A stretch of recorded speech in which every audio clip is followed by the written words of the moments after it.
welcome to the show, everyone. I am Max, and this is the RHMax channel. We are banging out a good one today. I'm very excited. We have a surprise guest, two surprise guests. It's not Crypto Sloth, I'll tell you that much. Or could it be? I don't know. We'll see.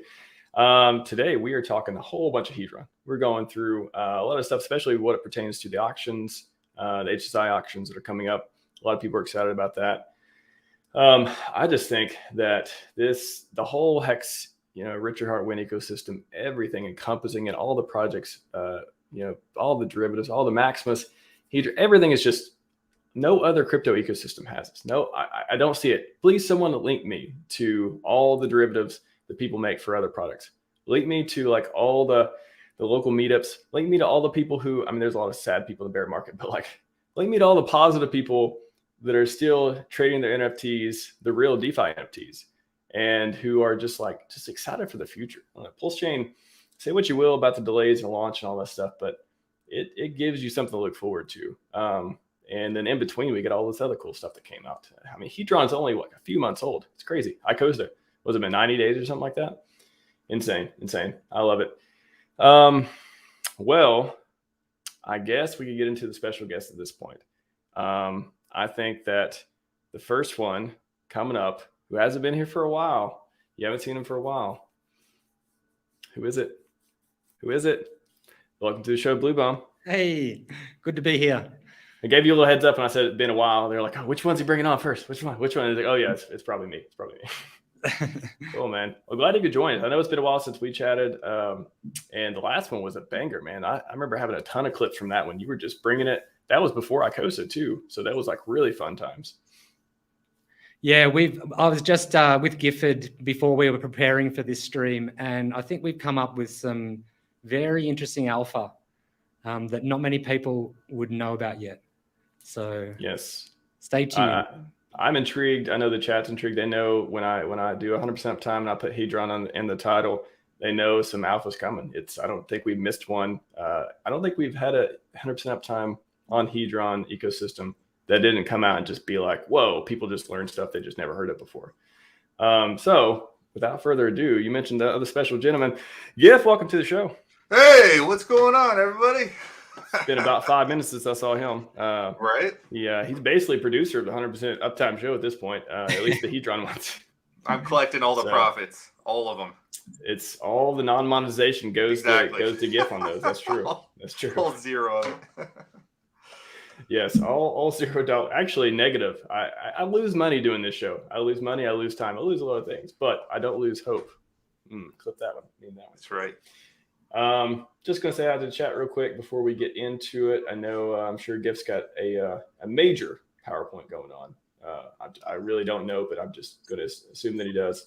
But before we just melt everyone's brains, let me say hi to UFO to go. UFO to go. You've been blowing up my comments on all the clips too, man. I really appreciate it. Good to see you. Glad you're here.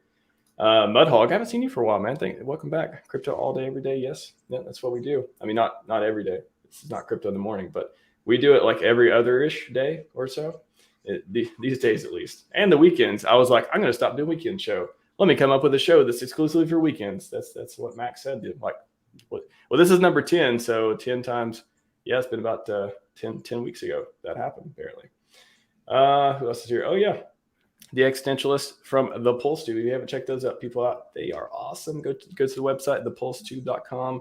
You can look for a live tab. You can see what's going on, who in the ecosystem is going live, and you finally got your wish, Sloth. Sloth's been trolling me all day. He's the troll that never gets old. We'll see. Sloth may be coming on at some point too, so you may be surprised at the future guests and people that are coming on the show. Yeah, welcome on the new people. Yeah, Blue's here as well. Appreciate it. That's right. Sniff, welcome back as well. Kendall, welcome. I just want to bring something up real quick too that has came to my attention before we go into the major Hedron parts. Something very, very important that not many people know about. I know that because the amount of people who have viewed and saw this before. So I have the metrics to see that that this is some alpha This is some alpha in a different arena. So is this a real picture? Because it's the puppies, they are in front of the Lambo, and that house looks it looks like a family oriented place. You know, it's like, it's just on the edge of dark. The lighting's really good. Richard's sitting there. He has glasses. His hat's facing the wrong direction, but that's okay. And then you have me beside him in my general attire. And people said before, he could be my father. People said that before. Now, I like to think otherwise, but the resemblance in these photos, it's getting pretty crazy right now. You look at him and you look at me, obviously an age difference. Maybe there's enough in between. Richard, if there's anything you need to tell me, just let me know. Just hit me up. Well, maybe you should be asking your mum. I'm going to call my mom after the show right now. Hey, Good point. Max, can Good you point. put up our tags on the photos? I don't see our tags on there. Tags on the photos. Yeah, where it says Giffordware and Blue Bomb. And on the stream, on StreamYard. Oh, I have to hide the comment for it. So yeah. There you go. Yeah. Word. Okay. Sorry, Kendall. You're taking up way too much private real estate there. Yeah, I don't know. Like, I think the puppies sold me on it. I think this looks like a family photo. The puppies, I remember those puppies. You think Richard's suddenly had a change of heart and he's going to settle down in a nice little cottage in the country? Well, this kind of looks like puppies? the country, kind of suburbs. Looks like a new development of some sort. I mean, definitely you see the brick and stuff here. It's definitely fake brick. But I don't know. Anyways, mystery. I just wanted to bring that up real quick because I didn't think I had enough attention. I mean, I don't want to point out this right here. That's just, it took me at least 5 minutes to make this photo. So like, and that was a few hours ago, everyone. So I'm going to drop, I'm not one to ask for likes and subs. Y'all know that. But my time is worth money right now. My time. All right. Anyways, that was fun. That went exactly the way I planned it to go. So go through the comments again. Piss Gifford off because his name's not on there. RHMax is the best Mexican. I do. When we do local meetups, I'm like, I have to get home. I just can't. I went to 9 o'clock last time, Jerry. I went to 9 o'clock last time. You're welcome. That was really fun. I'm glad I stayed till 9. But yeah, I'm definitely an early riser. I get up like 5:30, 6:30 every day. If I don't, if I go to bed at like 1, I'll still get up at like 6. It's just my body's like, get out of bed. You got stuff to do. And I usually do. It's RH and Millionaires. Milkman's. I'm telling you, gonna have to make a phone call after the show just to figure that out. Hey, Blue Value of HEX. Oh, we'll get to that in a second. BRS, you need to email me, man. I have your WhatsApp.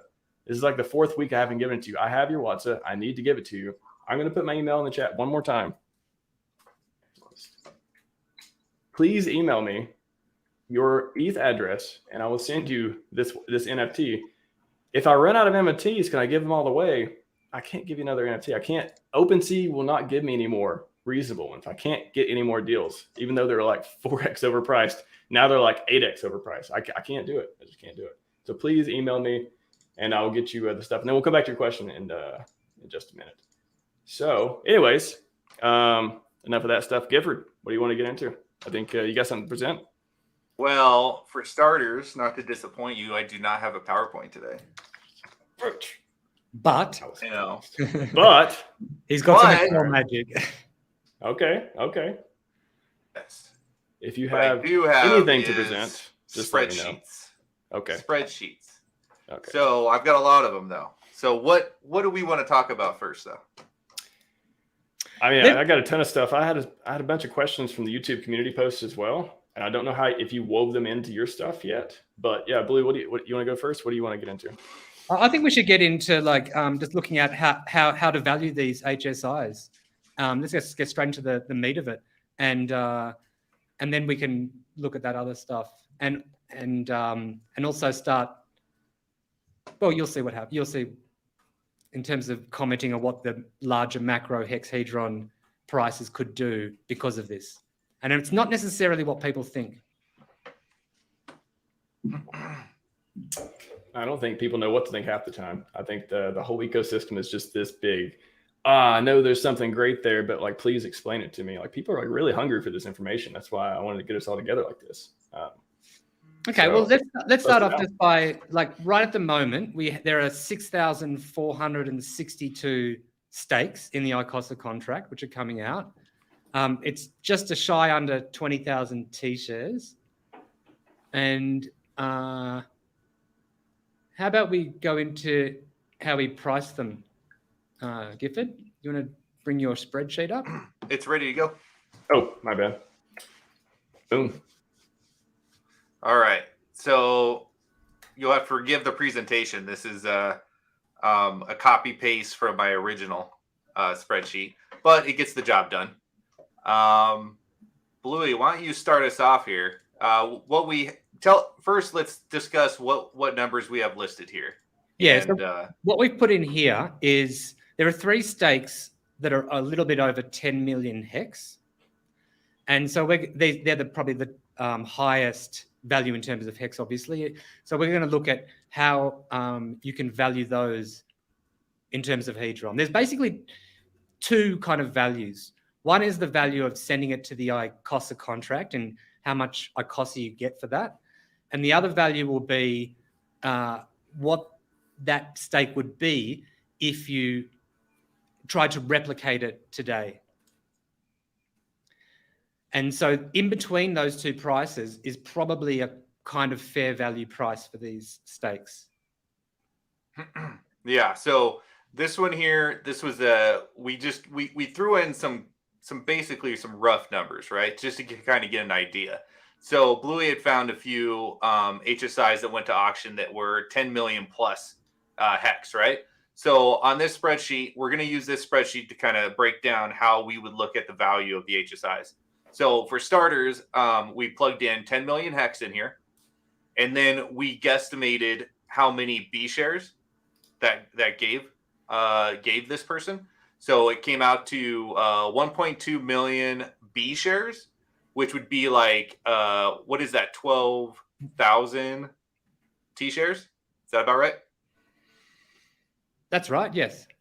Okay. And then, so there's a couple of things we looked at here. So once you get that information, the only other piece of information you need to know is what the current HEX T share rate is. So if we start here, let's just start with the HEX tokens. What we kind of figured out just by playing with the numbers is this particular HEX stake was created the day ICOSA launched. It was created as an HSI and sold to the contract immediately. And we know that because the tokens that have accrued over time by looking at the HSI Watch website matches the fact that it would be at a 90-day mature rate as far as the yield goes. So that being said, we could look at the current price, and I know that the HEX price actually pumped a little bit in the last hour or so. So this is going to be a little bit off. But at the 3.2 cents, that puts the value of the HEX inside the HSI at the time of auction, not today, but at the time of auction, would be $337,000 worth of HEX in there. So in the way we got that is we've got a variable that shows how many days has that stake been served so far. So there's a couple pretty complicated formulas in here. If you can see these formulas up top here, maybe screenshot this or do whatever you can. If you're trying to reproduce this spreadsheet at home, these are the formulas you'll need up here. So essentially, this is your longer pays better and your bigger pays better formulas, which the bigger pays better formula is quite complex, actually. So that will dictate how much HEX price you're actually going to get or how much HEX yield you'll get. Oh, see, now I screwed up my. There we go. And for the people just joined too, because a bunch of people just joined. Can you just go over again what the spreadsheet is and what we're looking at? So what we're looking at is essentially me breaking my spreadsheet. Lovely. I'm going to have to fix that. Yeah, you fix that. I'll explain to people. Basically, we're just looking at how to value these HSIs that have been sent to the ICOSA contract because they were obviously they were borrowed against when they entered the ICOSA contract, and so a lot of them will start. Well, they'll all start coming out from November 13 onwards, and so we're just looking at how you can value them. So you've got how much HEX is actually in there. Then you've got how much Hedron you could mint at that current day. Then you also have, which is not probably reflected in the price, how much future Hedron it will mint. And that's probably something that you want to consider, especially with like those ones with, you know, these launch bonuses. Obviously, you're going to get a lot more Hedron from those launch bonuses. So there'll be a little bit of, you know, future price, let's say, because you're getting so much more Hedron from those. And so you ready there, GIF? Yeah, so I got that sheet fixed. So it basically at that 90-day mark, it will have earned 555,000 HEX tokens just in yield so far, just with those days served. So the reason why this is important is because this will help dictate what the value of the stake of that HSI is at that particular point in time. Because I believe that particular point in time, when you decide to put in funds to actually bid on these HSIs, it's good to know what that HSI is worth exactly then, like a screenshot, like a point in time where you can point and say, hey, this was worth this much, and I spent this much to put a bid out for it, right? So now the nice thing let's get to the alpha. The nice thing about this spreadsheet is that you can adjust the Hedron price and the HEX price. So let's say, for argument's sake, that the HEX price does a 2x or drops a 0, let's say. And then, so if we put in the Hedron price as 0.4 zeros and a 1, what does that change? How does that change the value of the stake?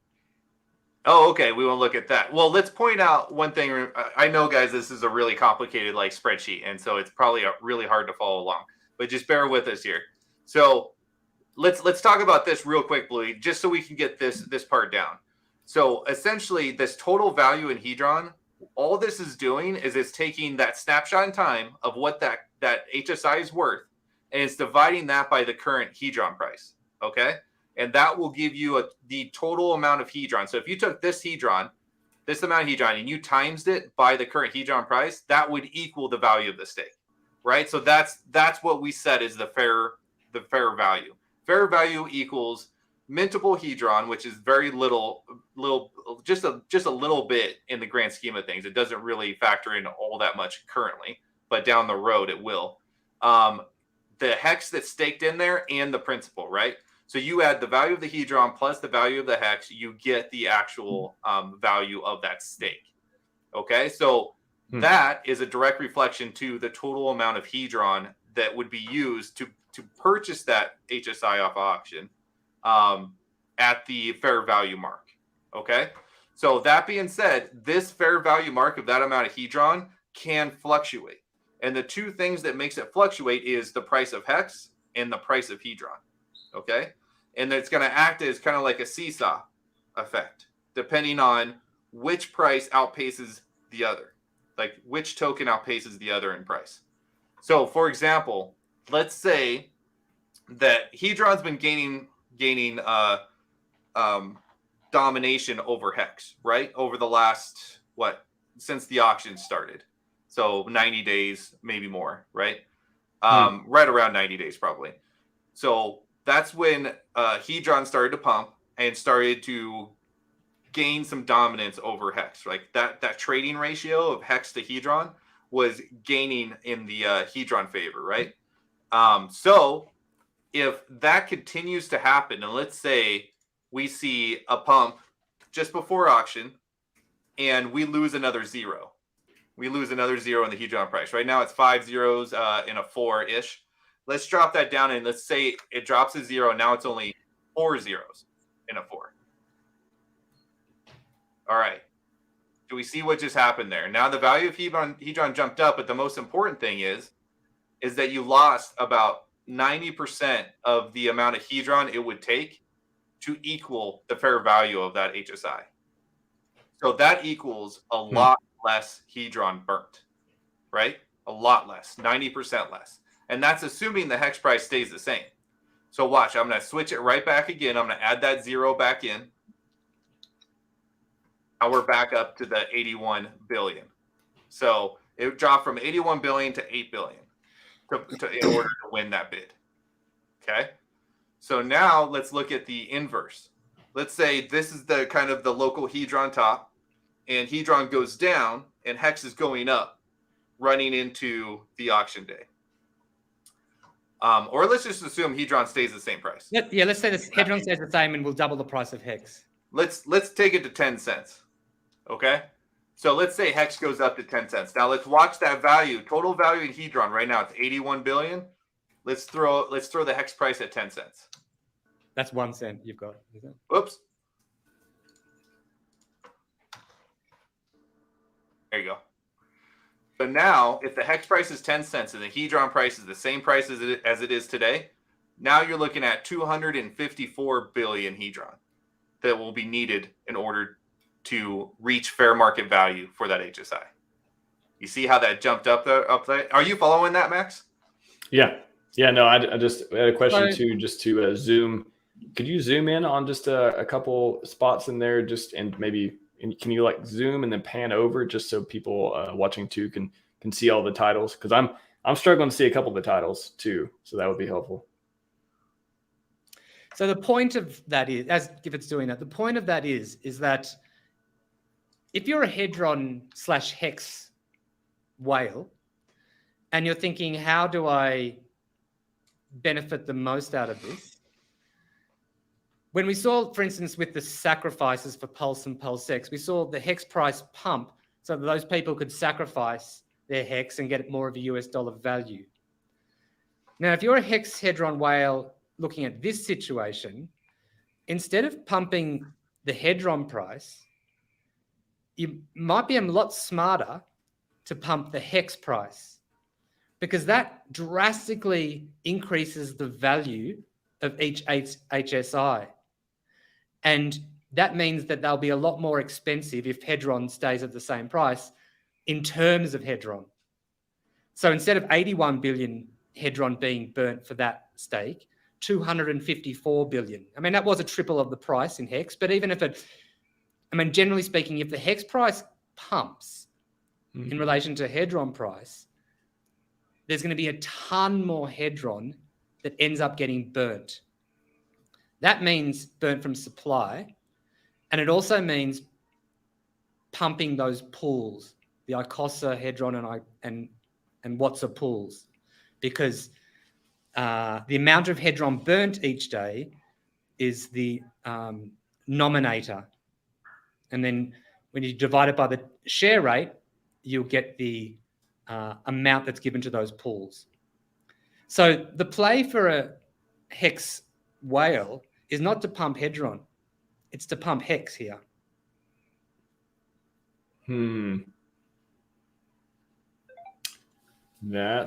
Wow. Okay. How does this play into the auctions too, just as far as does that mean so if the HEX whale's best or the Hedron whale's best chance is to pump HEX, could we see a HEX pump going into the auctions? That's what I'm kind of thinking. I mean, I don't know how savvy the whales are in this system, whether they kind of suss this out or not. Kind of why it's nice for us to go public now. Maybe some of them will watch this, and like if we were going to play, if I was a whale going to play games, I wouldn't be pumping Hedron. I'd be pumping HEX. And can you summarize that point too, just for people here, of like why that's the way it is? Because pumping the HEX price drastically increases the value of these HSIs, because they're all based on HEX pretty much. The Hedron component of them is actually not so much. It's really the HEX price, which is the massive source of value in the. If they could go up and down though, wouldn't a pump be like, well, aren't people still going to value them at the lower price because they know, hey, this is the pump, and even though the value today is there, I know it may go back down unless PulseChain launches or something like that, It all comes in. I mean, everything is self-reflexive, so people have that information who knows what they do with it, Wow. and how they. But if you wanted to burn a lot of Hedron, the way to go is pumping in the HEX price. Wow. And it means you cash in on the pools as well. Yeah, absolutely. I mean, you may also see a scenario. I mean, we've talked about the supply shock that we're probably going to see in Hedron leading up into these auctions, right? And the supply shock is coming from the fact that, all the dumpers that dumped and didn't believe in Hedron, they've already done that. They dumped Hedron down to, was it 7 zeros or 6? Yeah, 6, just nearly 7, I think. Yeah, nearly 7. So they dumped all that out, right? And then the people who are picking all that Hedron up, it's not like they're taking all that Hedron and immediately throwing it on the market for other people to trade against, right? Like providing a liquidity. It's basically going in their wallet, and they're going to sit there and they're going to stake it in the ICOSA protocol, or they're waiting for the auction. Either way, they're not going to part with their Hedron. And what you're seeing now is all those big dumpers, especially the sharks, the dolphins and the sharks that dumped Hedron, they literally could not buy their position back off the market without skyrocketing the price of Hedron. And it would move way too fast for them to be able to get anywhere near the amount of Hedron that they started with. So one thing that you may see is, at the very least, they're going to recognize that there's going to be a lot of Hedron burnt in these auctions, and that's going to pay out a lot of yield into these ICOSA pools. So what token can you buy a lot of right now? Like in theory, you can still buy a decent amount of HEX, right? We saw a couple big buys today and a couple big buys yesterday, where you can still buy a lot of HEX without a whole lot of slippage. So What if we see these guys buying up HEX, pumping the price of HEX, which we've already started seeing? But what if they're buying this HEX, creating the HSI, selling to the contract, and then getting that ICOSA to stake it in order to accumulate all this yield and wait out this bear market, right? I mean, that's a play that they can make without suffering slippage. If they want to go in and buy a bunch of Hedron, they're going to eat a lot of slippage. That's because at the moment, or in each of the Hedron pools, the Hedron is below 50%, and some of it's well below 50%. So basically that means extremely thin liquidity for Hedron pools, which means it can pump very easily. It can also dump very easily, but I think you'd be crazy to be dumping it now. So I think you won't get as good value by pumping Hedron, but with HEX, you can put a lot in there to add value to these. Yeah, and keep in mind, not everyone's goal is the same. Not everyone's going to play this auction the same way. So, the first time you hear about the auction, you think, oh, well, everybody's going to be going in there and they're going to be competing for these HSIs, and they're going to want to buy as many of those as they possibly can. Sure, a lot of people will be doing that, but not all of them. Not all of them at all. A lot of people are either betting on the pools in ICOSA, like ICOSA, Watsa, and Hedron pools, and they're betting on the yield that's going to come from these auctions. So that's where they're making their play. And then other people are just Hedron maxis, essentially. They have a wallet full of Hedron, and they're just going to keep stacking that, and they're going to let that stay there and not do really anything with it, knowing that all this Hedron is going to get burnt, and their asset class that they're holding onto is going to get gradually more and more rare. And they're going to base their performance off of their Hedron bag. So there's a lot of different angles you could look at, but I think you have to assume that there's going to be multiple different strategies, not just one. How great is the yield going to be for the ICOSA stakers, for the Hedron stakers around the auctions? Well, it's gonna we're looking at right now. It's going to be strictly based on the prices of Hedron and HEX going into the markets. If Hedron continues to pump and HEX goes sideways, that is going to equal less gains in the pools, in the staking pools, right? Because that's less Hedron burn. And that is directly tied to the yield in the ICOSA, Hedron, Watsa staking pools. So if you see the HEX price pumping and Hedron going sideways, that equals more yield in those pools. So now if you're looking at those three strategies of buying HSIs, holding on to Hedron, and playing the pools, two of those, holding Hedron and playing the pools, would incentivize the HEX price to pump. Right? So two of the three strategies are incentivizing the HEX price to pump over the Hedron. That doesn't make them like do the sum of the two equal greater than the one. We don't know. We have to wait and see how all this plays out. But it's something to be aware of. Wasn't Dev Huey talking about the double? It could double the payout on that day. Is that something that has been floated around? I mean, there's no limit. There's no limit. You could throw any number you want out there and it could be correct. Like, absolutely. Like, it's one thing to kind of 10,000x. Sure. Maybe there's 100 million ICOSA is given to each of the pools after these auctions end. So what would that be? 100 million. So that's like roughly $1 trillion. Hedron gets burnt. Mm-hmm. I think we could easily see a trillion. Or I'm sorry, 10 trillion. It'd be like 10 trillion. 10 trillion. Yeah, 10 trillion. So 1 trillion, we know that's going to happen. Yeah.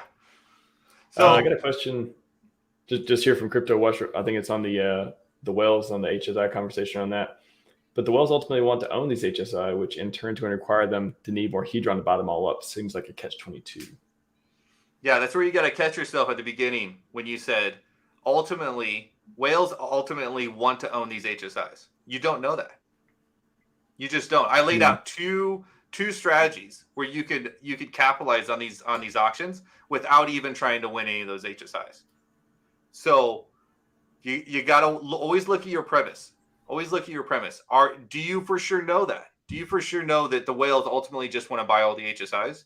Or do they want to accumulate as much Hedron as they can and bet on the price of Hedron outpacing HEX over the next couple years? Or maybe they're just all in the pools. They've sent in their HEX HSIs. They've got a ton of ICOSA, and they're waiting for the payouts. Like, you never know. So to be prepared for this, you probably want a little bit in each bucket. You know what I mean? Like you want to have some staked Hedron. You want to have some liquid Hedron to sell if it really pumps. You want to have some liquid Hedron to bid on an auction if it looks like you can snap something up. And we'll go into a few of the tactics like in a bit. Obviously staking ICOSA as well. And you've got the choice of bidding for the HSI to sell them back into the ICOSA contract, or to just hold on to them, or to mint the Hedron from them or whatever. So the ones with launch bonuses will probably go, because those launch bonuses won't be reflected in this price, and so I think that like how much, and it's such a speculative long-term thing that it's not even really worth putting a number on how much those launch bonuses are worth. I think just as they are, it's just like, 10x is going to be better than a 5x, which is better than a 4, 3, 2, 1x kind of thing. And so in terms of your like how much extra you might pay for those launch bonus ones, it's going to be very, very tricky to value them, because it is such a in the future speculative kind of thing. But if you value Hedron, then you'll obviously value those launch bonuses. So that's a good point. And the long-term play is something you have to be prepared for, because if you're looking at making a quick buck by just sharp shooting the amplifier bonus HSIs, I think you're going to be let down a little bit. If you've got a real long-term horizon, I think there's a lot of yield to be gained there. Like if we're looking at this 10 million, HEX stake in particular, this one does not have an amplifier on it, but there are some very large HSIs that do. Actually, let's look at the because I've got HSI Watch up here. Maybe I can share my screen and we can look at how many have bonuses and how to find out if they have bonuses. Okay. I press present, is that right? Or no? Share screen, right? Share screen, I'll throw it up. Okay, it's giving me tips for some reason. Radio, Chrome tab, and HSI Watch. Okay. Awesome. Beautiful. So this website is hsiwatch.com. And what I've done is I've put the ICOSA contract address into there and I searched for it. It takes quite a while to load them all up, but all of these HSI stakes there, that's all what's in there, around over 6,000 of them. Now, the really beautiful thing about this site, it's got this little toggle button over here. And when you press that, you'll see a very, very small little 10x there and a 10x there and I can even barely read it on my screen, a 9x there. And I can't put them into the order. So you just have to literally go through. And the other thing is, the only thing with this one is as well is I can't actually get the which one it is. So you just have to kind of like know how much hex well, that's how much hex yield it has. If you toggle it, you'll see how much hex it has and how many shares it's worth. And that's how you'll be able to find it. So in terms of how many have launch bonuses, 2, 3, 4, 5, 6, 7, 8. I mean, it's really, they're far and few between. But there are quite a few. And obviously, a lot of people are going to go after those ones.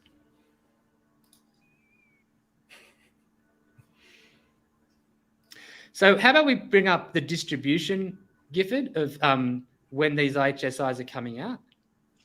Sure. Let's see here. So we've got, do you want me to share it? I mean, it's basically a blank document. Can we share 2 screens at one time? That'd be sweet. I mean, I can try. So you reckon you I'll highlight? Not sure you'll be able to see either one, but I can try. Let's give it a whirl. Yeah. Oh, it just replaced it. Okay. Yeah, there you go. Well, this gives a rough outline. Now, the way I came up with these numbers is essentially this. You can go onto Etherscan and you can download CSV files of all transactions from a certain address on particular days, right? So I just went on there, and the first one I started out was obviously August 15th, the launch of ICOSA, and I pulled as many as I could from one pull. Now, they only let you pull 5,000 transactions a day, like per day that you go to pull. So that meant that I should have been able to get them all, but they include the second transaction in those. So when you sell to the HSI contract, then it also borrows against it immediately. So it causes 2 transactions. So essentially I can only pull the first 2,500, but I did save a copy somewhere on launch day on how many were sent in. It was around 2,900. Isn't that right, Blue Bum? About 2,900? I can't remember. I think it was about 2,900 there. So let's say that there's 2,900 going out on November 13th. That's how many is going to go up for auction.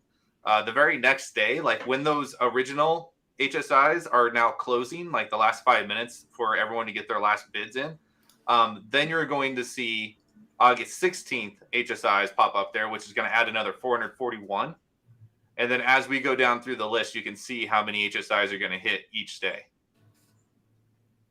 And all this is going to add up to be about, I guess you would say, 4,800 in the total time of August.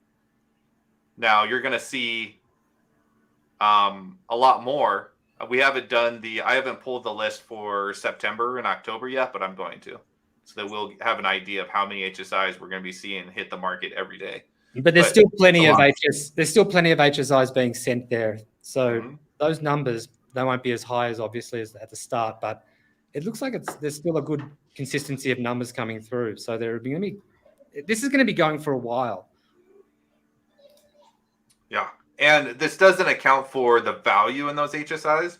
And there was a couple days in here, I think it was 18th or 19th, where it was breaking, I think it broke $1 million worth of HEX at that point in time. So it was still quite a bit of value in those. So it's not just the number of HSIs, but like what the value of those HSIs are as well. Also plays a point. Nice. We got any good questions? Yeah, we're about to pull this up. Can you tell if the HSI minted the Hedron before the sale? I mean, you can, but it's a pain in the butt. So I'm hoping that we see something built in the future where it will show us that. HSI Watch doesn't have the features show that kind of metadata. Okay. No. Did you want to go back to? I mean, there won't be many because it wasn't really. You got so much better value just having the maximum amount of days, because the way that the amount of Icosa is worked out is how many days that stake is times the B share. So yeah, so it's going to be negligible, right? So it's not going to be a big difference on if they minted or not before they sold to the contract. Is I think the. But there are some in it. I mean, most are Quattro Cinco, but there are some which aren't. Yeah, how can you tell the multiplier and stuff on yeah, you see the days, and I can have you got my thing up there again? Yeah. So here on days you can just go see there are some for one. There's a lot of, I wonder what those red ones are. I'm not sure. Are they bleeding out? Oh, maybe. Yeah. No, but that's 90 days. I'm not sure. But anyway, there are a ton which are only, that I don't know why people only made them that small and then sacked them. It's kind of not getting best value for your money there. But then most of them will be 5 Quattro Cincos. Yeah. Yeah, a lot of, I mean, there was at least some in there that were done by accident. Like people were not fully understanding how this process worked, and they just wanted to jump in and ape in on day one anyways. And so there was some people I know that did like 30,000 or 300,000 hex. They did 300,000 hex for like a 90-day stake, and then sacked it for Icosa, or like sold it for Icosa. Which is just and crazy. Was very upset about the value of Icosa that came back. And we're just like, yo, like it's you in the contract. Like you should understand how the contract works before you throw that kind of money at something like you do.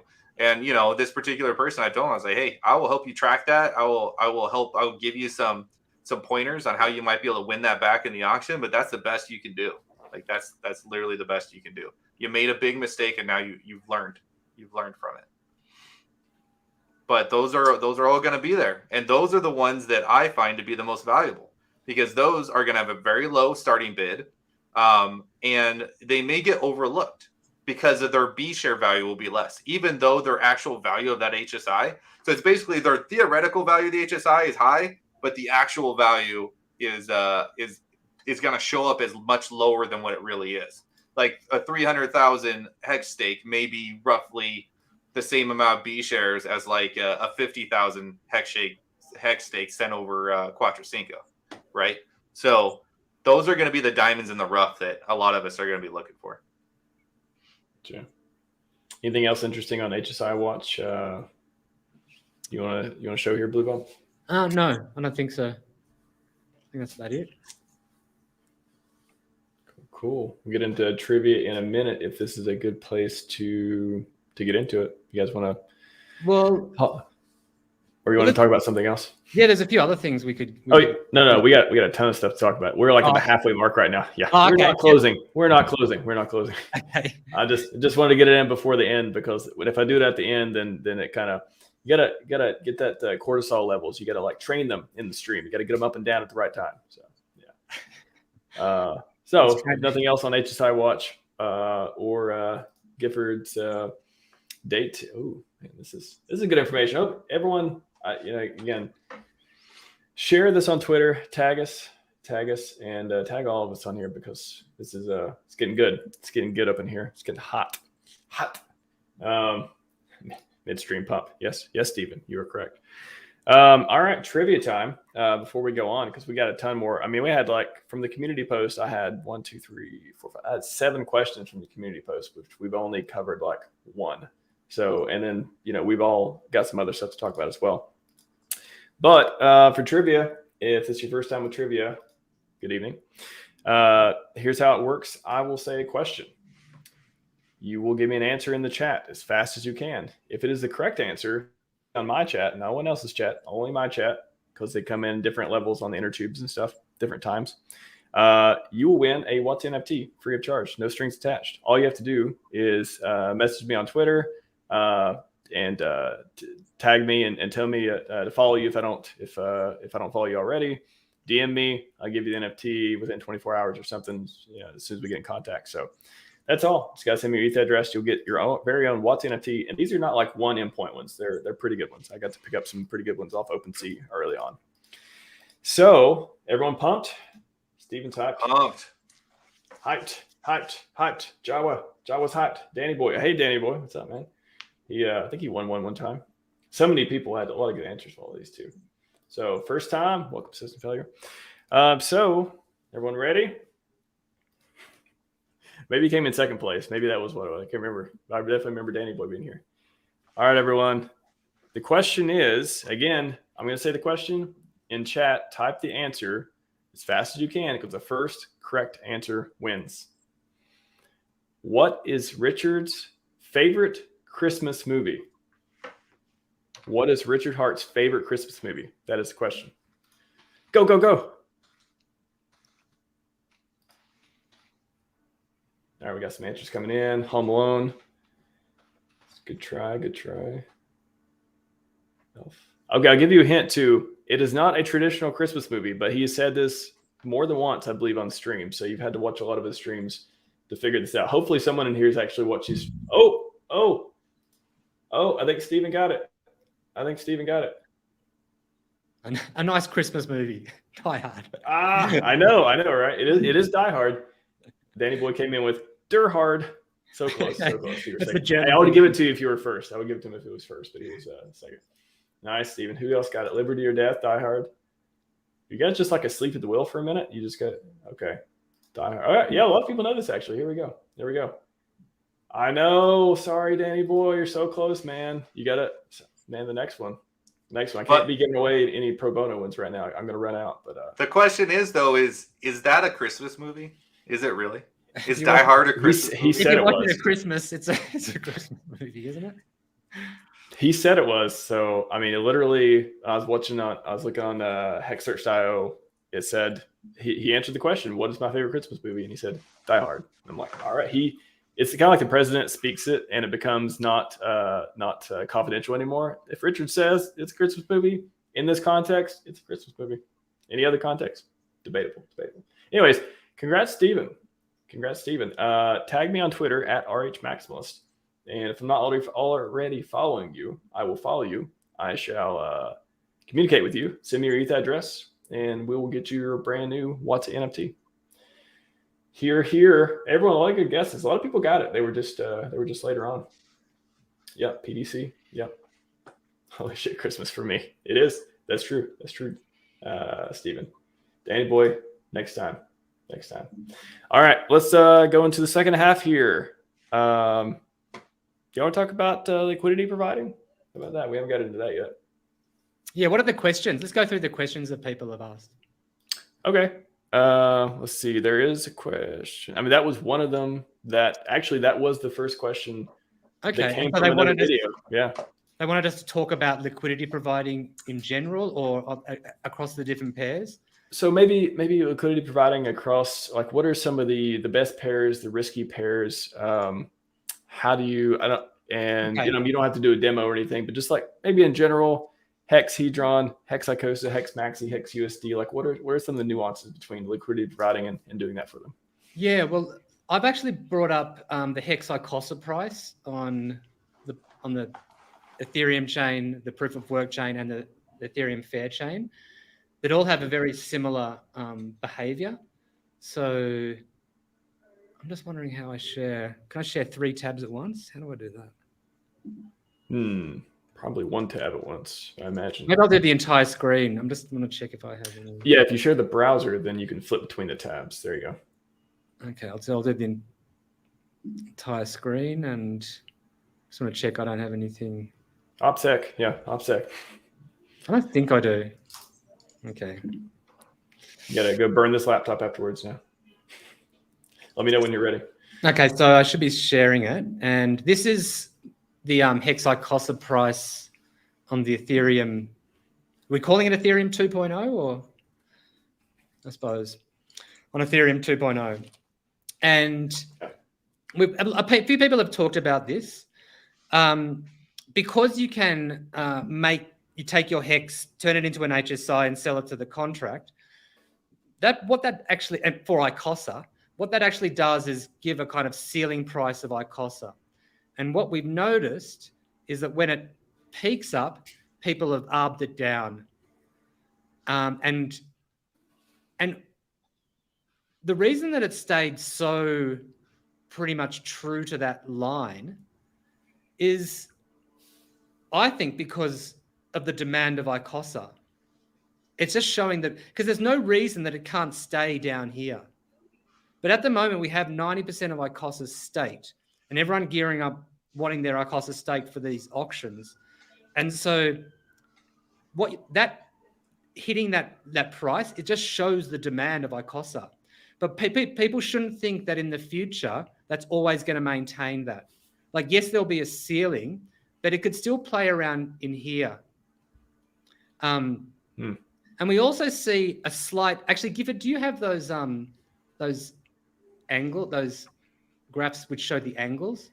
Because what most people have noticed is that is actually tracking that angle is actually tracking the T-share price. It's got the same angle of inclination. And so ICOSA over time is going to get more and more valuable compared to HEX, but only very, very slightly. Unless, of course, it drops down if the demand drops. And so if you're providing liquidity, the thing about this is, because everyone knows about this, everyone is putting in those tight ranges. And so they're probably not making so much. And so in terms of liquidity providing, what you want is high volume and not too much price movement. I started doing this, LPing for this, and then when everyone started jumping into it, I just kind of didn't think it was really worth it, because people were really starting to put in tight ranges, and it just you couldn't make a lot of money from it. And I've got up here as well this same phenomena happening on the proof of work chain, although you can't see the angle up on the proof of work chain yet. It doesn't look like. Maybe it's too subtle, I'm not sure. And then on the Ethereum Fair, it also is tending towards that same thing. Although it looks like the demand is a little bit less on there. But yeah, so in terms of... Mm-hmm. I just had a question. Just I think a lot of people are probably wondering too, the difference providing liquidity on the forks. You know, do they need to use another DEX to do that? Like how are you doing LP on the different ones? Well, you've got. I mean, on the Ethereum 2.0, you've obviously got the choice between version 2 Uniswap and version 3. In version 2, you have to put in both sides, and so you can never actually go you never actually 100% go into any of those sides. But in V3, you can just put one-sided liquidity in. So, for instance, if I put a whole lot of HEX in here at this range, what it would mean is that every time that the price dips into there, I'm selling my HEX for ICOSA and I'm getting ICOSA. If you put it the ICOSA above, it means you're getting HEX for that ICOSA that you have put in there. Does that make sense? Yeah. And so on proof of work, you also have V3 and V2. And I think on Ethereum Fair, you have V2. You probably have V3 now as well. I I actually haven't gone too much on the other chain. So I went over initially and just started providing liquidity, but I did V2 so that I wouldn't be, so that I'd always be in the game for those. And I just kind of thought I'd leave it and see what happens. Because is it just flipping something to MetaMask and connect to Uniswap normally, or do you need to do anything special? To provide liquidity, you can go to Uniswap and it just says, maybe I can pull it up. Oh, yeah, go away. I don't know, what is it? This is just the Uniswap front end, and you just basically. Actually, I'm not gonna. Oh, my things are damn doxed. Okay. So basically, you just press pull, and then V2 and V3 will have different ways of providing that liquidity. And you know what? The proof of work and Ethereum Fair are actually really good places to play to try it out without too much risk. You know, just play with. You don't have to put any extra money over there. Just play with what you've already got over there. The HEX Hedron pair is pretty interesting to provide liquidity for. I like that a lot. Let's see if we can bring that. Are the HEX pairs against derivatives and things like that, are they less risky than, for example, against USDC or against ETH? Like, how would you kind of explain that? Well, it really depends where you want to play. Like, if you just keep everything paired with HEX, like HEX Hedron, HEX ICOSA, HEX Maxi, anything like that, you're basically just playing within the HEX ecosystem. And so, but if you're doing it against USDC, like if HEX pumps, you end up getting stuck with USDC. So the real danger in providing liquidity, I might just stop sharing this. The real danger in providing liquidity is that let's say you put a whole lot of HEX in, and so if the Hedron price dips, you put in HEX in. So if the Hedron price pumps, you're selling that. I always get this confused. Okay. No worries. So if you're providing HEX on the HEX Hedron liquidity pair, and the Hedron price dips in terms of HEX, you're getting more and more HEX. So you're buying the Hedron. You're buying the thing that's going down in value. If you're putting Hedron, then and the price of Hedron goes up in terms of HEX, then you're selling your Hedron into HEX. So whichever way it goes, you're ending up with the opposite thing. So if you think that the Hedron price is going to dip, what you can do is put a whole lot of HEX liquidity in there. And as the price of Hedron dips, you're buying all of that Hedron. But then the trick is to pull it when you think it's bottomed out. And then the Hedron price goes up and you've made money because you're holding that thing that you dollar cost average in towards the bottom. And the same in the opposite way around. And so it's a great way to buy dips, and it's also a great way to sell tops, but you are still speculating on which way the price is going. And the price can run away from you. So let's say you provide HEX Hedron liquidity and Hedron sinks way down to the bottom, so it's worth hardly anything. So you've got a ton of Hedron now. If that starts going up, back up again, you're selling it back into HEX. But if you pull it, then that Hedron price goes up. Alternatively, if it keeps on going down, then you end up just with the thing which is valued less.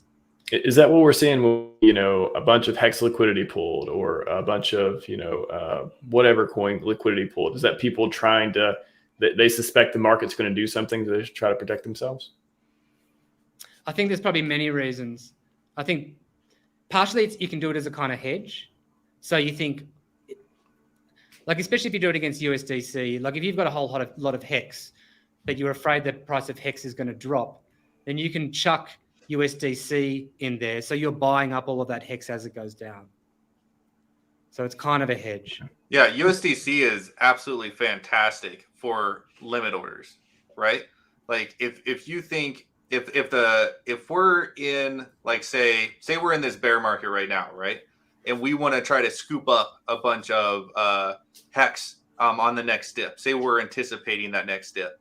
Then you can go in and use V3 and just take all your USDC and set it below that range. And it'll make you go in all 100% below that range, because that's not where the price is trading at, right? So then the anticipation is as that price dips through that range, and you want to keep that range tight. Keep the range very tight. As it dips through that range, it will unload you of your USDC and load you up in that HEX. And then you pull your liquidity. Now you've just turned all your USDC into HEX. And then you can use the same strategy on the way up. You just say wherever we're at, and you're like, all right, I'm going to DCA in a certain amount. I'm going to get rid of 1 million HEX, right? You do a one-sided V3 liquidity right here. As the price goes through it, you get filled. You're left with USDC and no more HEX. And then you pull your liquidity, right? And that is the best way to treat a chart with respect, right? If you don't want to be that guy who just dumps 1 million or 2 million or 10 million on the market and affects price, and it just messes with the psychology of the chart, then you can use these V3 positions to your advantage, right? Which is awesome. And, we've been talking in this ecosystem, we've been talking about, never selling your HEX for a long time now, thanks to ICOSA, right? So you'd be using the same strategy with ICOSA to enter or exit, particularly to exit, right? Like, say you got 5 million HEX stake that's coming due, and you've set that aside as that's my profit stake. So I'm taking profit no matter what, right? So when that HEX stake comes out, you take that 5 million, you stake it Quattrocinco, you sell it to the ICOSA contract, and you get all this ICOSA, right?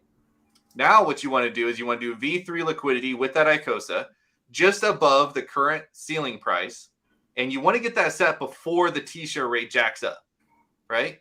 When we see a T-share rate jack up, that ceiling price jacks up, right?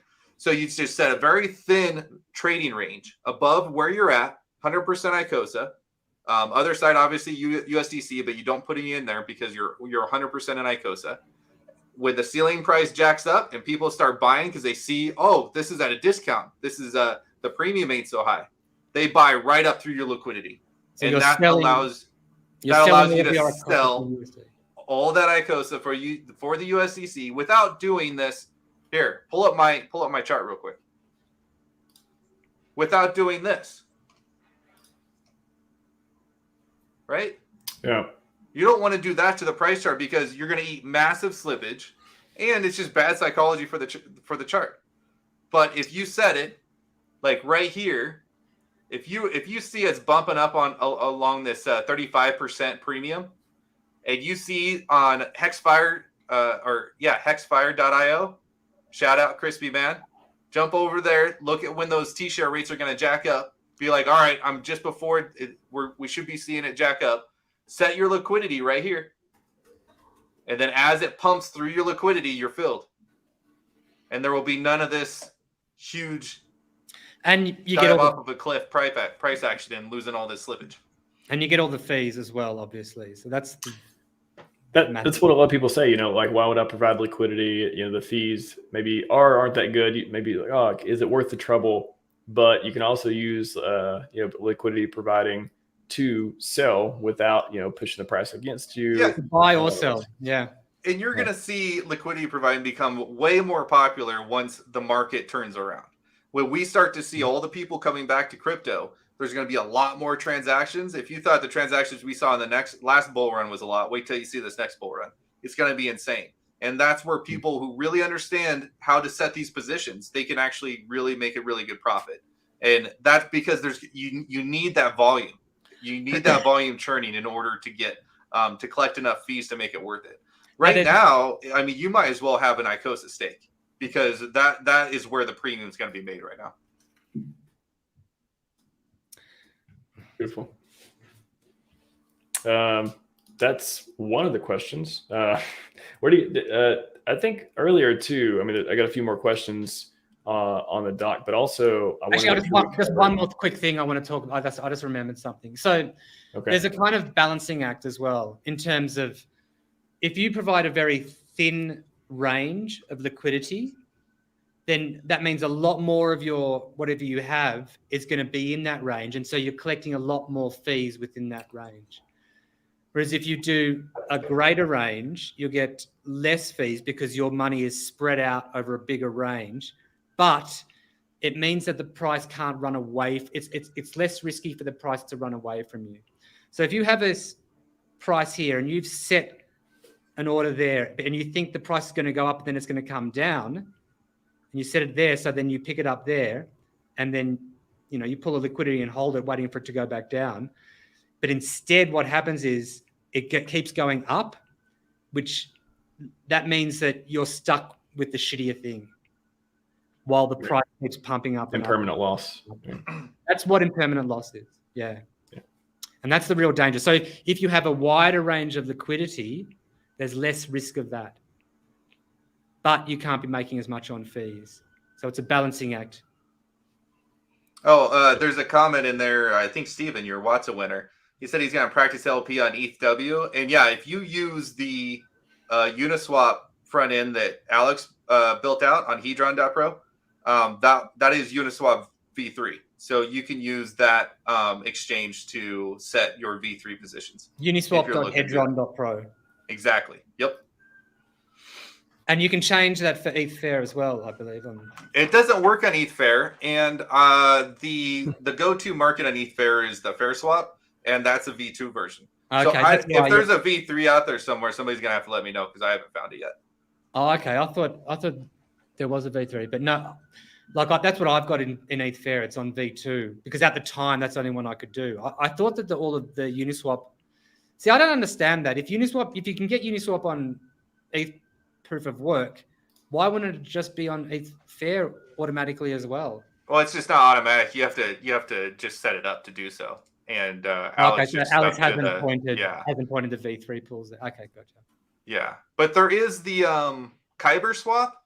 And I don't know if Kyber swap lets you do that or not on ETHFair, because I know you could do something similar. That'd be the one I would look to. That's also a great way to you can compare. You know what I mean?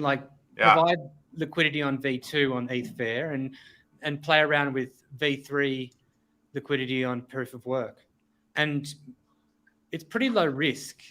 The gas fees are hardly anything. You've got all of your free coins over there already. So they're great places to learn all of that stuff. Yeah, and I mean, last time we were talking about here. Let me pull up my doc again, but this time for one of the other networks. HEX so here we go. HEX Maxi pair is a little bit tricky because the Maxi premium over. It's always going to go up compared to HEX because it's earning HEX every day. And so if you're going to do against the HEX Maxi pair, I don't think there's a lot of liquidity. So you might want to check out on how much liquidity there is there. But you're going to have to constantly adjust your range and not use V2 because I don't think that. So there's actually, this has actually been a lot of fun using these other networks. Because one thing it does allow you to do is when your HEX stakes ends and you're trying to figure out what play you want to do, you can actually just go on to one of the other networks where your stakes probably exist anyways because they were done pre-merge, right? And you can go and just perform those actions on the other chain before you do it on the Ethereum main chain. So that's been kind of nice. So you basically have 3 chains to run your end stake function on HEX if it predates the merge.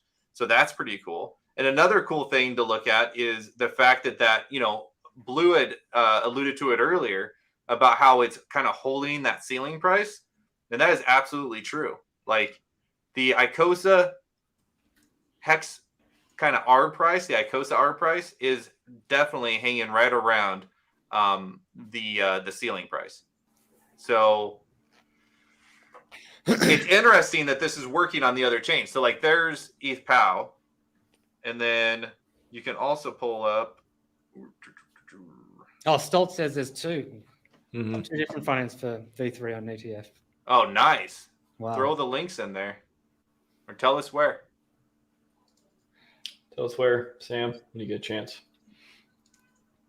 It's also interesting. I actually tried starting a pair, and I tried the Maxi Icosa pair because I thought that they might go up in a similar way. But I don't think there wasn't much traffic. There wasn't much like trading going on with it. But no, there's not. There really isn't. It was really fun to actually just go through, like opening a pool for the first time, because there wasn't a Maxi Icosa pool, and so you could probably play with that as well. Like, how do you set the price? How do you decide what the first price is for a pool that you're setting up? Well, that's the cool part when you do it. So I was practicing with that with Icosa HEX. So like the ceiling price. So you just set your range right through that ceiling price, and that ceiling price exists on these other markets. The only thing that I've found that is really interesting that's been changing a lot is the HEX T-share rate slowed down on the proof of work on W and F. They slowed down. So now you've got the HEX T-share rate on the Ethereum main chain at 24,900 something, and then on the proof of work chain, it's like 24,400 something, and on the fair chain it's 24,383. So the only thing I can chalk this up to is those larger hex whales that were ending their stakes and jacking up the T-share rate on the main chain. They're not following suit on the other two chains anymore. Yeah, maybe they just couldn't be asked with it. Hey, they're like, I've got hundreds of thousands or millions over on this chain. What am I going to muck around for a couple of $100 or something on the other chain? Absolutely. And I think the trading and level of interest on these other chains are going to be interesting to watch as time goes on. I do think that there could be a market for them once we see the next bull run come and we start to see $200 transactions again. If we start to see outrageous transaction fees on the main ETH chain and somebody new's coming in and they're like not willing to pay that kind of gas fees, this is a good entry point to get them in and start working on a different chain. Maybe some people may feel a different way about that, but the way I'm seeing it is the contract works exactly the way it's supposed to work, and it allows you to get in with very little money to test out and interact with all of these front ends, and to play with each one of these tokens, and to really wrap your head around what's going on. I think that's very valuable. Now, whether or not you test it out for a little bit, just testing money, and then you end up once you sure you got your head around it all, then you go in big on the main chain. Maybe that's the strategy. But either way, they're very handy. We got a ton of questions, and then also definitely another topic I want to cover. If we y'all want to blaze through maybe just a few questions. Here's one from Paul. You guys touch on how the first 72 hours of Pulse launch will go, like Kyber swapped and MEXC, giving us price discovery for Richard's Bridge. Do all they need to do is point RPC point at? Yeah, interesting. Yeah, how will the Ethereum forks and talking to them compare to PulseChain launch? Yeah, I think it's something to read the question. Look, it'll be very interesting. Like, we saw how quickly they snapped up Zen because they saw the demand in the market and thought they could make some money. Will they think the same way with this? It'll be interesting. Yeah, I mean, these kind of like HyperSwap and MEXC, like these exchanges are, I don't know, just not very well known. I had never heard of them prior to the merge, right? With these new chains popping up, I had never even heard of them. Well, KyberSwap's been going for ages. KyberSwap's very well known. Yeah. I personally had never heard of them and never found need to use them. MEXC is a centralized exchange. Right. Yeah. And Kyber's decentralized? Yeah. Okay, right on. It's like an aggregator, I think. I think maybe the key is to not make any quick moves when PulseChain launches. I don't know. I mean, when you see new things pop up that are quite different from everything else that we've dealt with in the past, like I've always found it very valuable to sit back and kind of watch market activity before assuming that, hey, we're all going to have a MEXC account and let's all get ready to buy on that network. Well, that's why you're not a HEX whale and Ethereum fair, GIF. I guess that's you why. Sat back and just watched. You watched it. I sat back and watched. That's true. You were a But watcher on the wall. I mean, you know, you got to show, you know, I don't know. I don't want to say that. You know, I'm just more of a careful guy, and I like to evaluate numbers before I really start to make any moves. So it just doesn't fit with my personality to do something like that. Gotcha. I'm just going to start posting ones that came from the community thread on YouTube. Will Hedron on PulseChain be better than Hedron on Ethereum? It's obviously going to be cheaper to do things. I think on PulseChain, people are going to like change their mind every 2 seconds. I think someone's going to provide liquidity, and then a price goes in one direction, and then they pull that liquidity and they put it at another range, and then they pull it that same later that day and put it in another range. And like when you're doing things like LPing and Ethereum, you know, you want to look at the prices and really think about how much you're putting in and how much it's going to cost you. But on PulseChain, and the same with proof of work and Ethereum Fair, you don't when it's like, you know, less than a cent to do any of this kind of stuff, you don't even have to think about it. So there's going to be a ton more movement, I think. Whereas on Ethereum, we're a lot more kind of careful about moves we do. That's my guess. Yeah, I'm gonna stick to that. I literally have no idea what's going on with PulseChain right now. Like I don't know. I don't know what to expect at all. Like I need to see the next version of testnet up and start to see some conversations going on in the GitHub and to be able to download some code and look at it. Like I have no idea what's going on with that. We really have no idea. We don't even know if he's still keeping it to like a delegated proof of stake, or if it's going to be like when he says he's going to he's like it's forking Ethereum 2. Does that mean we're going to have thousands of people validating on PulseChain? I think they're going to amp up the price to do that. Definitely not going to be 1-to-1. I think it'll be more like 10,000 to 1 or something like that. But even then, it's like what happened on Ethereum was it was high, but then people just started these pools so that the smaller players could just buy into those bigger pools. Right? Richard does love cloud mining. He said that before. I'm just disappointed to see. I saw David Feeder posted that he thanks everybody for delegating on testnet, but he's pulling it all down. So I was really sad to see that. Well, he's pulling it down. Will it go back up? I mean, will his machines be configured later to do the spec requirements once we know them, and the PLS requirements and stuff? I don't think Feeder's out of the game. I'll say that, but there would be a teardown preferably. It's harsh though, because Richard did say there's people who have spent a ton on equipment and they might not need it now. Well, there's different ways of scaling it too. There's vertical scaling where can you just upgrade the hardware to make it work? Maybe if we knew the spec requirements, we knew the PLS required, I think everyone could run their own numbers and be like, okay, this makes sense or not. But I don't think it'll be. I can't see it outpricing hexagons. I think there'll be a lot of communities still going to participate. I thought the whole thing about having delegated, like only having 33 spots or whatever for validators, the whole point of that was you can make the chain so much faster. I don't know, like, do you get any? I mean, maybe that improvements happen in other ways with thousands of validators, but it would be nice to have thousands of validators just in terms of the narrative. And I hate to say that, but so many people are going to give us crap if like it is a delegated proof of stake, but if it's exactly the same as ETH, there's not much of a criticism there. Starting price of ETH, I'm in. Just on that point on testnet, a lot of people are reporting testnet 2 is broken. Does that mean testnet v3 coming? Are they just testing stuff in the background? What do y'all think about that?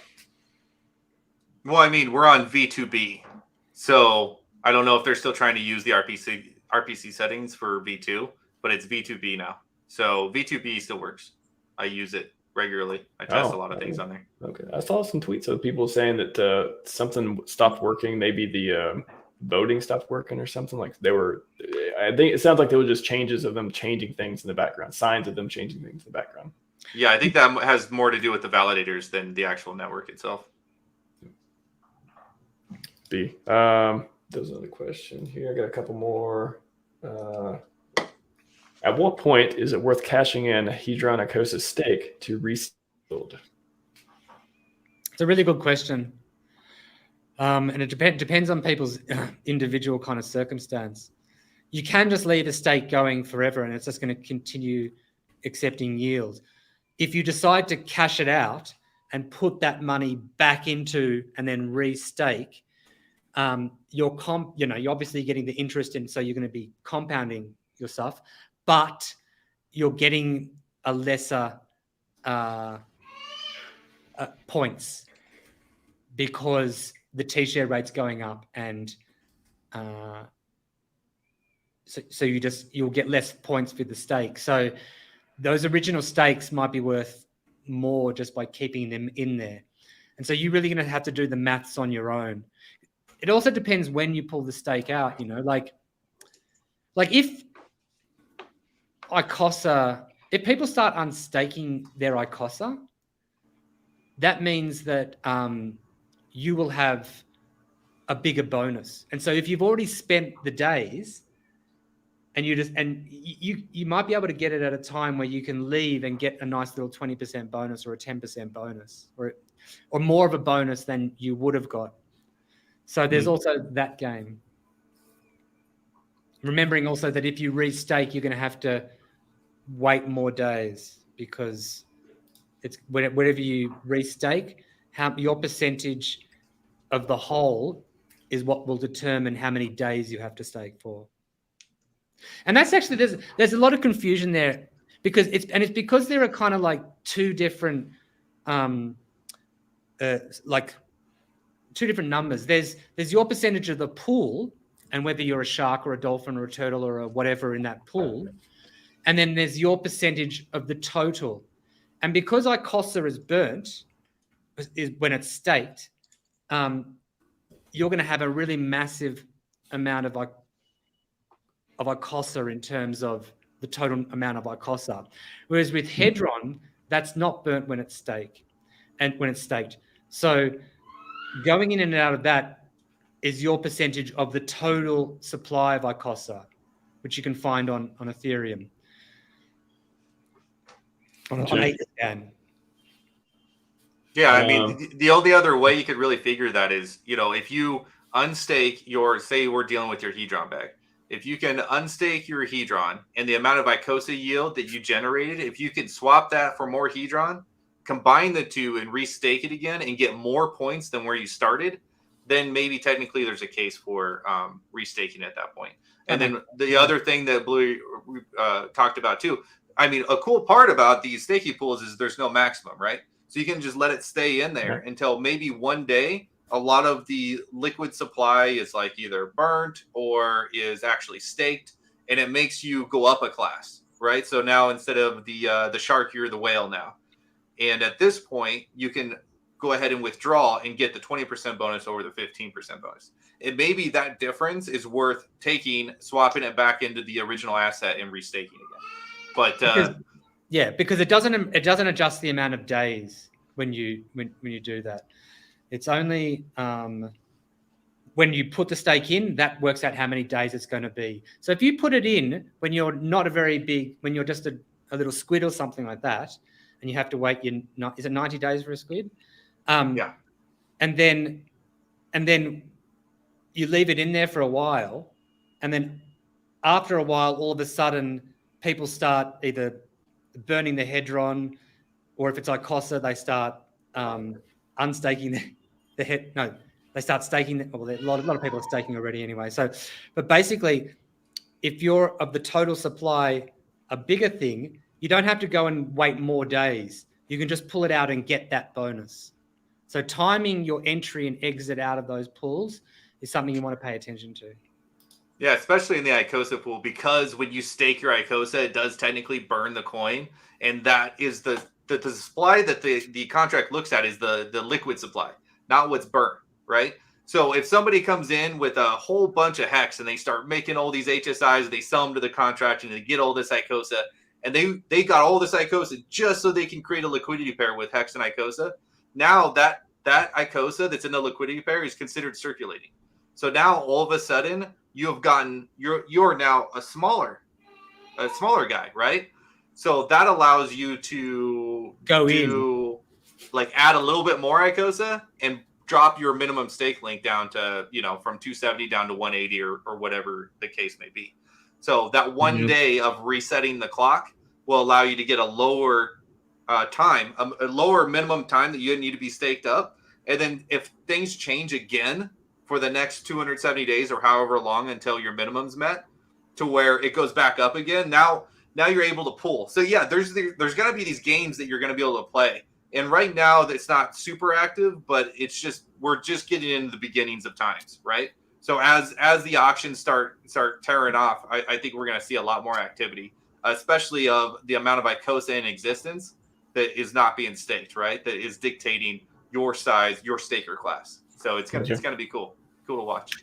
Just going to take two more questions, and now I want to wrap up on the how to prepare for the auctions too. But Ninja asked, if you're staking ICOSA, you're basically staking T-share, and T-shares only go up. Is that correct? What's better in terms of HEX? Yes. It's well, I mean, it's following the B share rate at a premium is the ceiling price.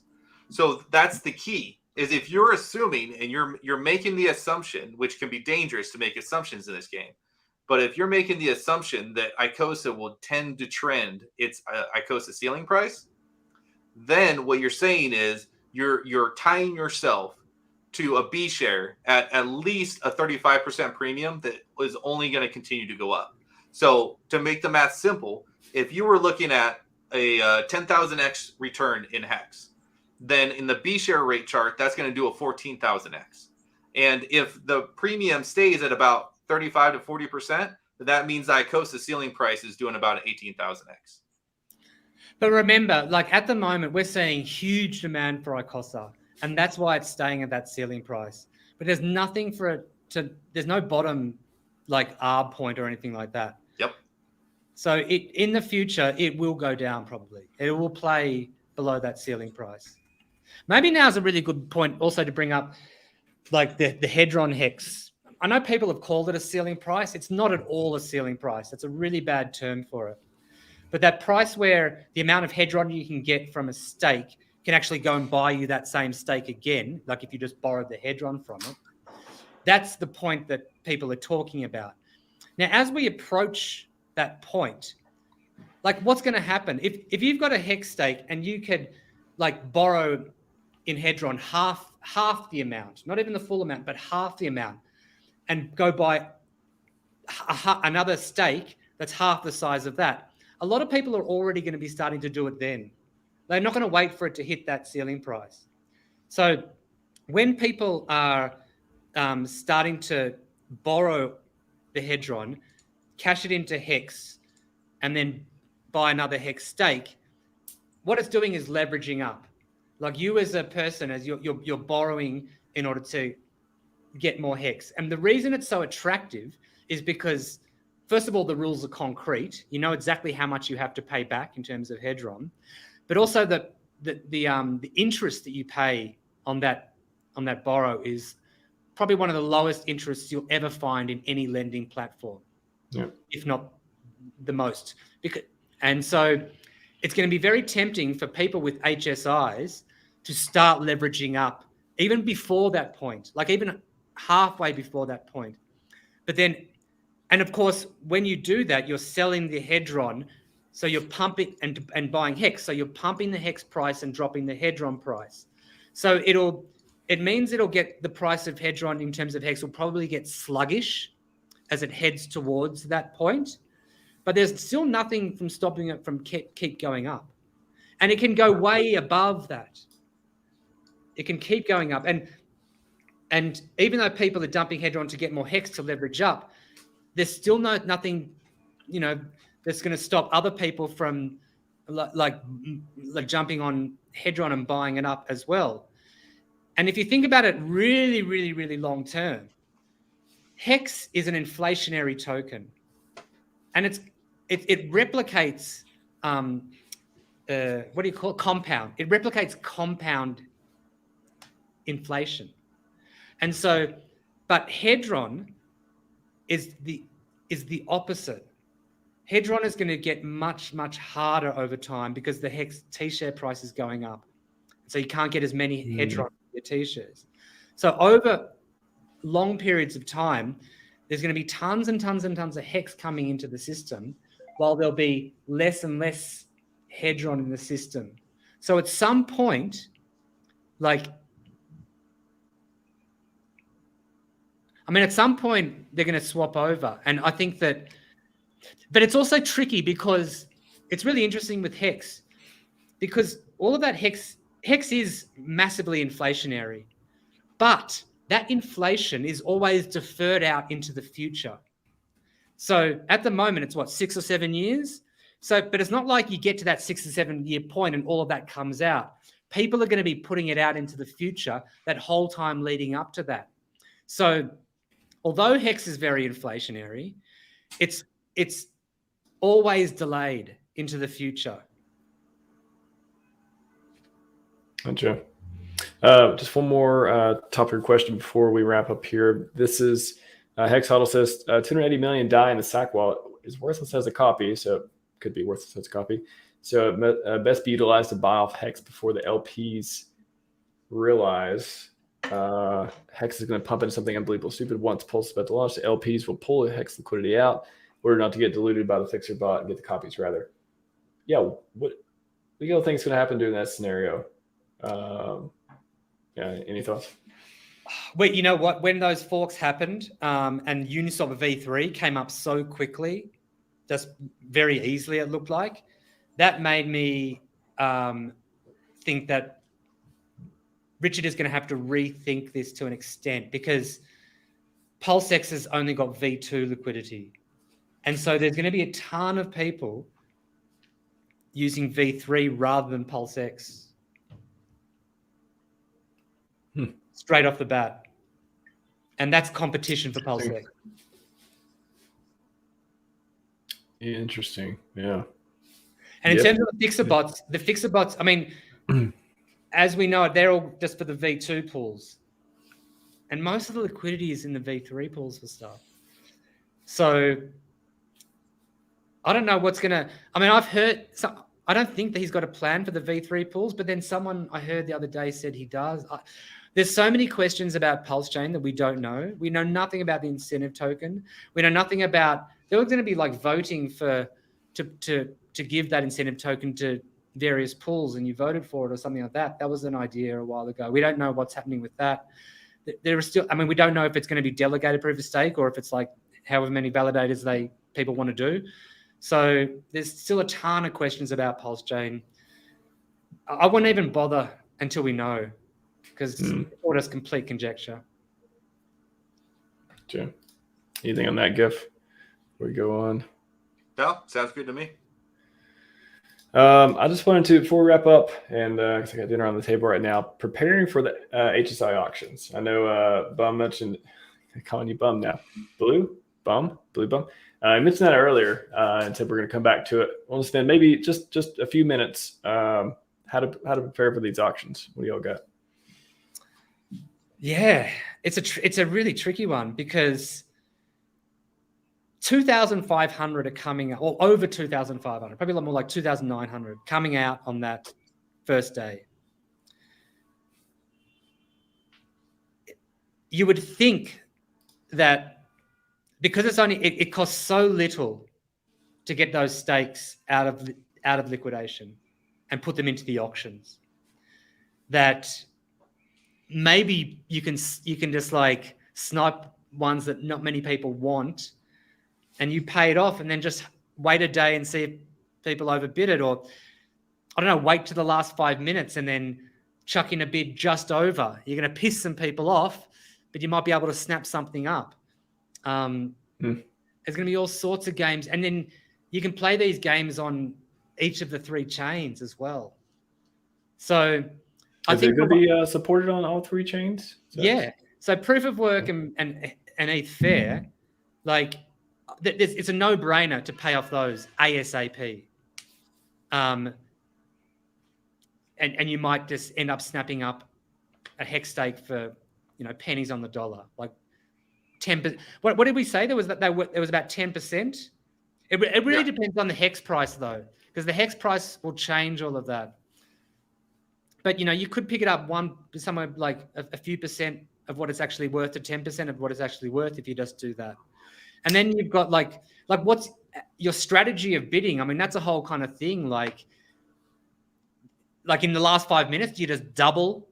Like if you see one up there, 10%. I wish there was an auto bid up for you. That one's rough for me chuck too. it up to 50% of the cost. You're still getting it half price, and the person who you're overbidding, are they even going to be paying attention, or is someone else? Is someone going to come on top of you, or they're not going to think 50% is really worth it? It'd be interesting to see how close these do get to fair value. Well, Poly too. That's what I was thinking about when I said support on all chains. I was thinking of is the executor for Poly, assuming that rolls out in time for the auctions. Maximus Poly, is it going to be participating on all the chains? That was a question I had in my mind too. Oh yeah, I don't know. Yeah. Well, I think we'll focus on the Ethereum one, but that would have to launch the contract on each separate chain. So that's one for Ditcatcher and Goldkey to answer.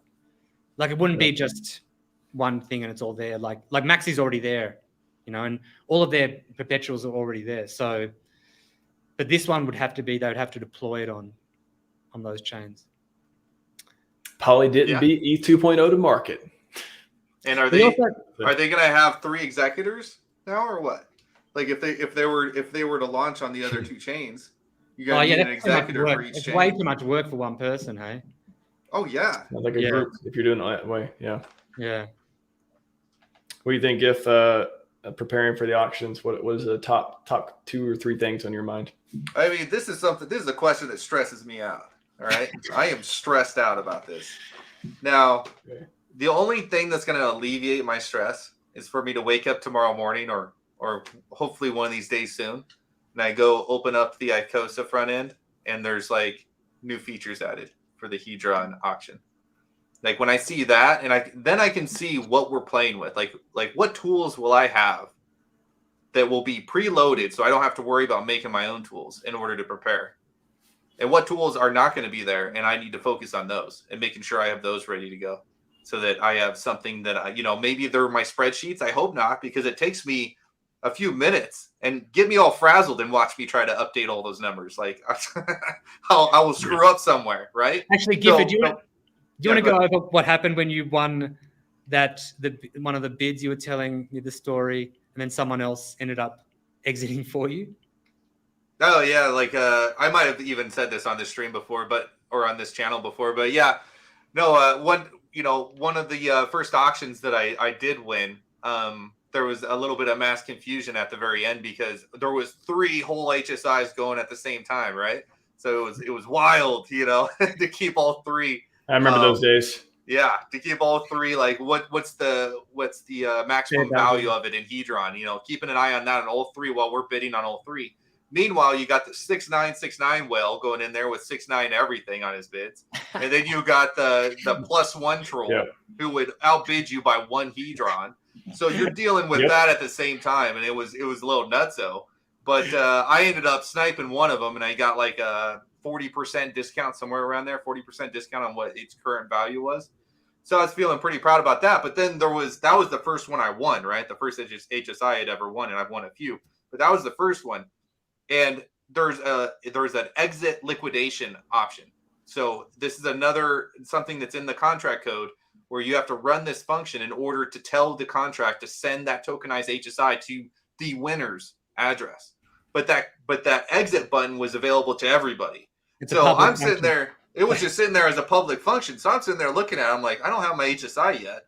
It's still sitting there. Am I supposed to click that? I click on it. It says you're supposed to pay for it. I was like, I'm going to hold off for a second. And sure enough, after like 15 minutes, it disappears. And I check my wallet. It's in my wallet. So somebody else had paid my exit fee to have it sent to me. And they were probably thinking, I maybe I want it. Maybe I could steal it. So they paid the gas, and I ended up with the HSI. However, my theory goes that the other 2 whales were giving me a tip of the hat and saying, well played, sir, and just went ahead and paid it for me anyways. That's not what happened. It was confusion. Yeah, Someone thought they won it, that's, and I thought if their little exit, came up. They went, "Oh, I've won it." I thought I didn't. Press it and realized I set it for years. And yeah, and keep in mind that's the old Hedron.pro interface, and I'm almost certain that we will see the new interface being played out on the Icosa one. So maybe that's still a public function, maybe it's not, but just something to keep your eyes on. Well, Very it has to excited. be a public function. That's the contract. That can't be changed. Well, Like- the public function, yes, but the ability to use it through the front end, that is what's in question. Yeah, right. Right? Yeah. When you make it easily accessible on the front end and anybody can click it, somebody's going to click it. We all love to click buttons, right? It's going to get clicked. But if it's just hidden in the background, the only way you can run it is, through Etherscan or something like that, then, that's a different matter. It's the 1%ers who can call function the Etherscan or code. There you go. Or anybody in Join the Ethereum in the first year, like in the first year of Ethereum, you're running everything through Etherscan, it seemed. And that was crazy. Gentlemen, it has been a fantastic evening. Thoroughly enjoyed this as usual. Thank you both for joining us, dropping the alpha, dropping the Excel spreadsheet, dropping just the answers to questions to so many people have out there who are getting excited for this amazing auctions coming up in the ecosystem. Just raining Hedron everywhere. It's just gonna be beautiful. It's gonna be awesome. And thanks for having us on. I always love coming on your show, man. It's always a great time. And I'm sure you'll see more of us in the coming days. Just don't expect me to come on auction day. I will be busy. Yes, I will not schedule you for auction day. That's for sure. Tomorrow, we have Crispy from hexfire.io. He's coming on. Should be a great interview. Y'all tune in for that. Any last words, gentlemen? Thanks so much. And just look out for, instead of the Hedron price pumping, maybe Hex pumps instead, because that's the whale. We could use one of those. Hashtag Bluey called it. You'll see that trending on social media. Bluey called it. I want to see that trending. That'd be nice. All right. Amazing last words. Smart, that's what they'll do. Smart Wells, you hear that. You know what to do. Click those buttons. All right, everyone. See you all tomorrow. We are out.